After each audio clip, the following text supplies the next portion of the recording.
মিয়ানমারের ইয়াঙ্গুন থেকে পণ্য নিয়ে কক্সবাজারের টেকনাফ বন্দরের উদ্দেশ্যে আসা 3টি জাহাজ নাফ নদী থেকে আটক করে নিয়ে যাওয়ার 3 দিন পার হয়ে গেলেও এখনও সেই জাহাজগুলো ফেরত দেয়নি বিদ্রোহী গোষ্ঠী আরাকান আর্মি।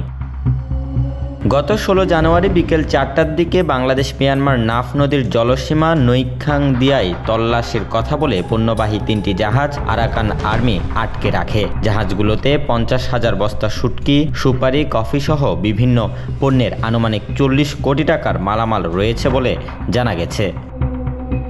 মিয়ানমার জলসীমা থেকে টেকনাফ স্থলবন্দরে আসার পথে পণ্যবাহী জাহাজ আটকের খবর শুনে বিষয়টি কর্তৃপক্ষকে অবহিত করেছেন বলে জানিয়েছেন টেকনাফ ইউএনও শেখ এহসান উদ্দিন।